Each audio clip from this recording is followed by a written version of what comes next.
Partes del mundo llevando el Evangelio. Nosotros que tenemos un idioma en común, que es uno de los idiomas más hablados del mundo después del chino y probablemente también del inglés, tenemos una Biblia que nos une, porque cuando la leemos en el idioma materno, en el idioma que hemos aprendido prácticamente desde nuestra infancia. Y siempre le estaremos tremendamente agradecidos a aquellos hombres que jugándose la vida y en algunos casos dieron su vida para que nosotros tuviéramos en el día de hoy la palabra de Dios en nuestro idioma. Hoy en día es normal que en cualquier casa de cualquier creyente puedan haber 2, 3, 4, 5 o más Biblias, ¿verdad? Si ustedes, por ejemplo, observan los devocionales, y creo que aquí hay alguna gente que ve los devocionales, siempre verán a mis espaldas, en la parte más arriba de la estantería, un montón de Biblias, ¿verdad? Y es que es normal tener hoy en día Biblias en nuestras casas, diferentes versiones, diferentes tamaños, ¿verdad? Y hay tantas que ya uno ya no sabe ni cuál comprar. Que si la Biblia de la plenitud, la Biblia del varón, la Biblia de la mujer, la Biblia de este, la Biblia del otro. Y es una bendición el poder tener la palabra de Dios en nuestras manos, en nuestro propio idioma. Pero antaño, no hace mucho tiempo, era un delito, era condenado bajo pena de muerte. Y muchos hermanos nuestros dieron su vida para que pudiéramos tener la palabra de Dios en nuestro propio idioma. Y no tuviéramos que recurrir a sueños, ni a visiones, ni a mí me parece, yo siento, yo creo, sino ¿qué es lo que dice nuestro Dios? Leyendo la palabra de Dios, vamos a descubrir la esencia de Dios. ¿Cómo es? ¿Qué siente? ¿Qué quiere? ¿Qué le molesta? ¿Qué le agrada? La primera letra de la Biblia que aparece en el libro del Génesis en hebreo es una letra que se llama la letra Bet, que es una letra que significa casa. Es una letra que son 4 preposiciones. No se puede traducir las 4 preposiciones al mismo tiempo. Casidoro de Reina tuvo que escoger una, en, pero podía ser entre, o otra más, ¿verdad? Y la última letra de lo que conocemos como la ley, que es el libro de Deuteronomio, que se ha leído esta tarde una pequeña porción, es la letra Lamed. Si ustedes juntan esa primera letra del Génesis y la última letra del libro de Deuteronomio, juntamos o hacemos la palabra Lev.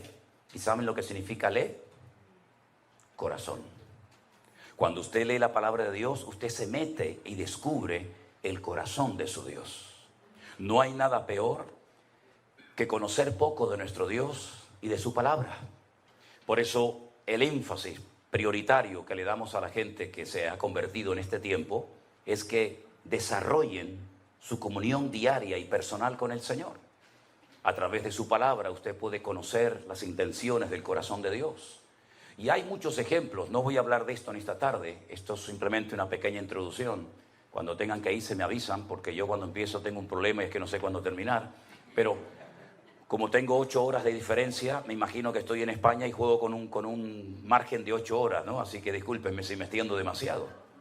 Pero tenemos casos en la Biblia de personas que nunca leyeron la Biblia. Nunca.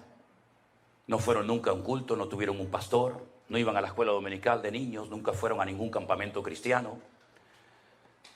Pero ellos conocían la esencia de Dios. Por ejemplo, tenemos al joven José. Yo veo que hay jóvenes en esta tarde aquí. Y fíjense que cuando José fue vendido por sus propios hermanos y apareció y dio con sus huesos en Egipto y posteriormente en la cárcel, él nunca había leído la Biblia, no se había escrito ni una letra de la Biblia. Todavía Moisés faltaban cientos de años para que naciera. Pero cuando a él lo compra un señor llamado Potifar, ¿se acuerdan? Es curioso, ¿no? Para los hermanos era un peligro, para Potifar era una bendición. Qué cosas tan extrañas a veces aparecen en la vida, ¿verdad? Pues dice la Biblia que la esposa de Potifar se enamoró de él y quería mantener relaciones con él. Y entonces él le dijo, ¿cómo voy yo a pecar contra mi Dios? ¿Cómo sabía él que eso era pecado? ¿Dónde estaba escrito? No estaba escrito en ninguna parte, pero él tenía comunión y relación con el Señor.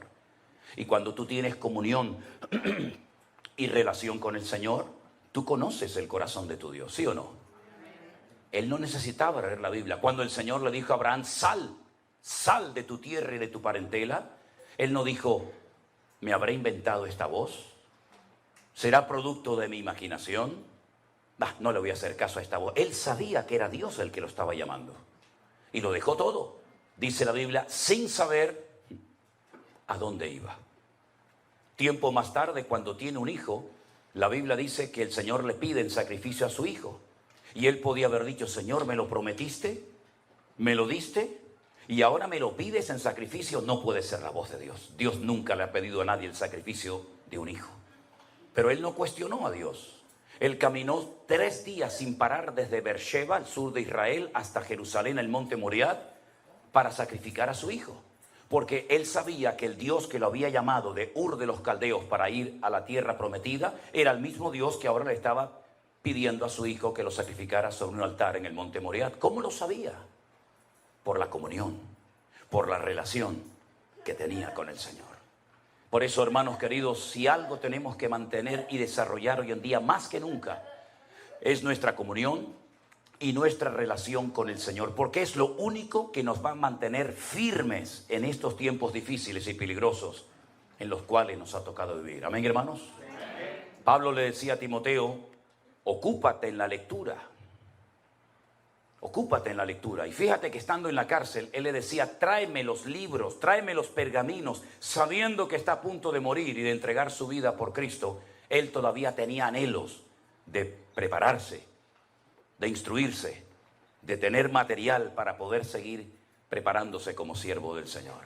No hay nada peor que un cristiano ignorante. Por eso pasa lo que pasa. Por eso muchas veces han entrado en la iglesia doctrinas de hombres, mandamientos de hombres, modas, métodos, que aparentemente vienen de parte del Señor, pero que después lo único que traen son divisiones internas, problemas y confusión a las iglesias. Por eso escudriñar las Escrituras, porque ellas son las que dan testimonio de nuestro Señor Jesucristo. Amén, hermanos. Bueno, vamos a leer la palabra del Señor en esta tarde. No sé si la han traído, si no, no se preocupen. Yo quisiera leerles en esta tarde una historia muy bonita, una historia muy interesante de un hombre que se encuentra en el Evangelio de Lucas, capítulo 19. Evangelio según San Lucas, por favor, el capítulo 19, a partir del versículo 1 en adelante. Es la famosa y hermosa historia de Jesús y Zaqueo. Un poquito de agua tiene por ahí. Aquí, ahí está. Ok, gracias. Gracias. Lucas capítulo 19, versículo 1, dice así. Habiendo entrado Jesús en Jericó, iba pasando por la ciudad. Y sucedió que un varón llamado Zaqueo, que era el jefe de los publicanos y rico, procuraba ver quién era Jesús, pero no podía. No podía a causa de la multitud, pues era pequeño de estatura. Corriendo delante, subió a un árbol sicómoro para verle, porque había de pasar por allí. Cuando Jesús llegó a aquel lugar, mirando hacia arriba, le vio y le dijo, Zaqueo, date prisa, desciende, porque hoy es necesario que yo pose en tu casa. Entonces él descendió a prisa y le recibió gozoso. Al ver esto, todos murmuraban diciendo que había entrado a posar con un hombre pecador. Entonces Zaqueo, puesto en pie, le dijo al Señor, Señor, la mitad de mis bienes se la voy a dar a los pobres. Y si en algo he defraudado a algunos, se lo devuelvo cuadruplicado. Versículo 9. Jesús le dijo, hoy ha venido la salvación a esta casa, por cuanto él también es hijo de Abraham. Y terminamos con el versículo 10 que dice, porque el Hijo del Hombre vino a buscar y a salvar lo que se había perdido. ¿Cuántos dicen amén? Amén. Gloria a Dios. Cuando el pueblo de Israel sale de la esclavitud en Egipto, después de casi 400 y pico de años de esclavitud allí, y lograron salir a través de Moisés, como bien saben ustedes, en la noche que celebraron por primera vez la fiesta de Pesaj o de la Pascua, estuvieron a punto de llegar a la tierra prometida y tomar posesión de aquel país virgen que era para ellos. Pero dice que por desobediencia y por incredulidad no pudieron entrar a tomar posesión de la tierra. Se quejaron, ¿se acuerdan? Lloraron amargamente en sus tiendas. Moisés había mandado un hombre de cada tribu, en total 12. La palabra que aparece ahí no es la palabra espías, sino la palabra exploradores. Vayan y gócense y disfruten del país tan lindo y tan hermoso que el Señor nos ha entregado. Están 40 días reconociendo el país. Cuando regresan, la Biblia dice que la gente estaba con la expectativa, con la ilusión de recibir aquel informe. Desanimaron al pueblo. Le dijeron, la tierra traga a sus moradores. La gente es enorme, son como gigantes. Nosotros parecíamos como pequeñas langostas en comparación con ellos. No vamos a poder conquistar el país. Solamente dos, ¿verdad? Como bien saben ustedes la historia, Josué y Caleb, los mandaron a callar y dijeron, ¿qué están diciendo? Es verdad que hay gigantes, es verdad que las ciudades están fuertemente protegidas por murallas, pero nuestro Dios está con nosotros y Él nos va a entregar la tierra. Así que no tengamos miedo, vamos a subir y los vamos a comer como si fueran pan. Lamentablemente no les hicieron caso. El Señor les dijo, 40 días habéis estado recorriendo la tierra a día por año. 40 años dando vueltas en el desierto hasta que toda esta generación de incrédulos desaparezca y Dios levante una nueva y fresca generación sin vuestros temores, vuestros traumas, vuestros complejos, y que se atrevan a tomar posesión de la tierra que fluye leche y miel, la tierra de Canaán. Pasaron 40 años, murieron miles de hombres en el desierto, y después vuelven otra vez a la frontera de la tierra prometida, ahí la tienen enfrente, y entonces Josué toma una decisión. En esta ocasión no manda exploradores, en esta ocasión manda 2 espías. 2 espías que tienen que pasar desapercibidos. 2 espías que no van a cara descubierta para que todo el mundo los conozca y los vea. Tienen que pasar desapercibidos para que traigan un informe a Josué de cómo es la ciudad de Jericó. Si ustedes han ido a Israel, los que han ido conmigo lo saben perfectamente, tenemos el río Jordán como frontera natural que divide lo que hoy en día se llama Jordania, antaño Moab, de Israel. Y nada más cruzar ese río, que en ese lugar del país es muy estrecho, inmediatamente enfrente te encuentras la enorme y gigantesca ciudad de las palmeras o la ciudad de Jericó.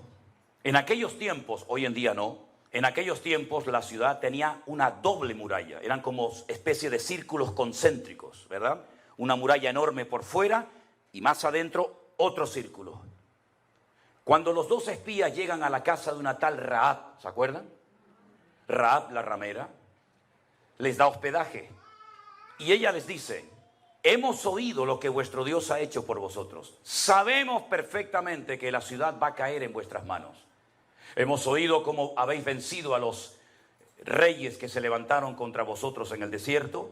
Hemos oído cómo el Señor abrió las aguas del Mar Rojo y toda la gente en esta ciudad está asustada porque su corazón desfallece por causa de los hijos de Israel. Tener misericordia de mí y de mi familia cuando entréis a tomar posesión de la tierra, porque sabemos perfectamente que la ciudad va a caer tarde o temprano. Ellos le dijeron, si tú no le cuentas nada al rey, si tú no le cuentas nada a ningún hombre de que hemos estado aquí, tendremos misericordia de ti y de tu casa. Pero 2 condiciones. Primero, no salgas de la puerta de tu casa, quédate dentro. Si quieres que alguien más se salve contigo, tu padre, tu madre, tus hermanos o quien sea, que estén dentro de la casa contigo. Segundo, este cordón, esta tela, este trapo de color grana o rojo, lo vas a atar en la ventana para que cuando entremos a tomar posesión de la tierra, la gente sepa que en esa casa no tienen que entrar a herir, a matar a nadie, sino que ahí vives tú. Así fue. Todos conocemos la historia. Después de días y días de dar vueltas, la ciudad cae y las murallas de Jericó, según los arqueólogos, que les llamaron mucho la atención, no cayeron según la posición de las piedras de adentro hacia afuera, ni tampoco de afuera hacia adentro se cayeron, sino que todavía tenemos en nuestra retina las imágenes de cómo cayeron las famosas Torres Gemelas. ¿Se acuerdan? Se desmoronaron, cayeron de arriba abajo porque no era una obra del hombre. Era una obra, una intervención divina y sobrenatural. Las piedras se desplomaron sobre sí mismas y todas las murallas cayeron, excepto la casa de Rahab la ramera, que dice el libro del Génesis que ella vivía, su casa estaba entre un muro y el otro muro, en medio ella vivía, Toda la ciudad se desmoronó, pero su casa permaneció, porque la Biblia declara y dice: caerán a tu lado 1000 y 10.000 a tu diestra, mas tú no caerás, por cuanto has puesto tu confianza en el Señor tu Dios. Eso fue lo que pasó. Aleluya. Tremendo, tremendo. Esa ciudad cayó. Fue la primera conquista importante de la tierra prometida, y de ahí en adelante fueron tomando posesión de la tierra hasta llegar hasta la frontera, hasta el norte, que le tocó en posesión a la tribu de Dan. De ahí que se diga desde Dan, ¿verdad? Desde Dan hasta Berseba, desde el norte hasta el sur. En esta ciudad, que fue conquistada no por una estrategia humana, no por un método humano, sino por la voluntad y el poder de Dios, es donde el Señor Jesucristo se encuentra ahora. Este pasaje de Lucas capítulo 19 acontece en la ciudad de Jericó. Y es en la ciudad de Jericó donde hay un pequeño hombre de una estatura muy pequeña llamado Zaqueo, que es el jefe de todos los publicanos y además un hombre tremendamente rico. Los publicanos en aquella época eran personas odiadas. Nadie quería tener contacto y comunión con los publicanos. Ellos no eran romanos. Los publicanos no eran extranjeros, por lo menos en Israel. Eran judíos que se pasaron al bando contrario, al bando del enemigo, y se encargaban de recaudar los impuestos para el enemigo, y al mismo tiempo se llenaban los bolsillos. Y por eso se enriquecían de una manera injusta. Este es el jefe de todos ellos. Uno de los peores insultos que se te podía decir en aquella época a un hombre era llamarte publicano, que es lo mismo que traidor. Traidor, recaudando, sacando el dinero, robándonos el dinero, nuestros ahorros, nuestros recursos, para dárselos al imperio romano, al enemigo. El Señor Jesucristo llega a la ciudad de Jericó porque fue conquistada milagrosamente por el poder de Dios, y este hombre lo quiere ver, pero dice la Biblia que es muy pequeño de estatura. No lo puede ver, no se desanima, no se deprima, no dice, bueno, total, ¿qué más da? Sino que sale corriendo, se sube a un árbol sicómoro. De hecho, el árbol sicómoro más famoso de Israel justamente está en Jericó. Los turistas van y se sacan fotografías al lado de un árbol sicómoro. ¿Y qué es un árbol sicómoro? Ustedes saben que para trepar, para subir a un árbol, a veces uno tiene que poner una escalera, porque las ramas están muy altas, pero el árbol sicómoro no. El árbol sicómoro es muy fácil treparlo, es como si fuera una escalera, porque las ramas empiezan desde abajo, así. Y entonces usted va pisando la primera rama, la segunda, la tercera, y enseguida se ponen en 4, 5, 6, 7 metros muy fácilmente, porque las ramas son muy anchas, muy fuertes, y empiezan desde el suelo. Y eso fue lo que hizo Zaqueo. Trepa a lo alto del árbol sicómoro para ver el rostro, para conocer al Señor Jesucristo, que ya en aquellos tiempos era muy famoso, porque él se dirigía a Jerusalén. No se olviden, el camino que va de Jericó hasta Jerusalén son 35 kilómetros. Era el camino por el que iban los sacerdotes. Los sacerdotes vivían en Jericó, y cuando les tocaba subir a Jerusalén una semana a ministrar, salían por ese camino, llegaban a Jerusalén, y a la semana volvían a su casa y subía otro turno de sacerdotes. Se conocía como el camino de la sangre, porque la gente sabía que los peregrinos iban con sus diezmos, con sus ofrendas, con sus aportaciones a la casa de Dios, y entonces los ladrones se apostaban en el camino para saltearlos. La famosa historia del samaritano, ¿se acuerdan? El buen samaritano, ¿dónde se lleva a cabo? Ese hombre que es herido, que casi lo matan, en el camino que desciende de Jerusalén hasta Jericó. Zaqueo lo que hace es que está esperando pacientemente para ver el rostro del Señor Jesucristo, y para sorpresa de él, Jesús no sigue de largo, sino que se detiene al pie del árbol y le dice: Zaqueo. Fijaros que lo llamó por su propio nombre. Es que nuestro Dios conoce absolutamente todo. No le tuvo que decir: ¿qué haces allá arriba? ¿Cómo te llamas? ¿Cuánto tiempo llevas allá arriba? Es que lo que nadie sabe y conoce en esta vida, nuestro Dios lo conoce perfectamente. Él nos conoce desde el vientre de nuestra madre. Él sabía que tú ibas a nacer. No es casualidad que tú hayas nacido. Se quedaron millones de futuros o de posibles hermanos nuestros por el camino. Se quedaron por el camino millones de niñas como tú, pero no llegaron a la meta. Pero el Señor permitió que tú llegaras a la meta. Y cuando eras así una cabecita prácticamente que hay que mirarla por un microscopio, tú llegaste porque el Señor te diseñó desde el vientre de tu madre para que tú vivieras de gloria en gloria, de victoria en victoria y de bendición en bendición. No es casualidad que hayas nacido, al contrario, hay un propósito, hay una razón de ser. Si cuando no eras nada sin Cristo llegaste el primero a la meta, imagínate ahora que el Señor está contigo como poderoso gigante. Nadie te podrá hacer frente en todos los días de tu vida. ¿Cuántos dicen amén? El Señor Jesucristo le dice, baja, Zaqueo, ven. Yo hoy quiero comer en tu casa. Claro, para muchos fue un escándalo. Porque hay personas, cristianas evangélicas también, que ya creen que lo saben todo. Tienen sus esquemas. Esto está bien hacerlo en la iglesia, pero esto no. Porque te educaron, te criaron como que tú eres el que controlas. Tú eres el que sabes. Y entonces, en cuanto se sale el programa del protocolo o del horario, o el predicador no sé qué, o el músico, enseguida nos ponemos nerviosos. Y por eso muchas personas en la época del Señor Jesucristo se ponían nerviosos cuando, por ejemplo, veían que iba a entrar a la casa de un publicano, de un traidor. Porque no les cabía en la cabeza que el Señor, si era tan santo y tan sabio, entrara a comer a casa de un pecador.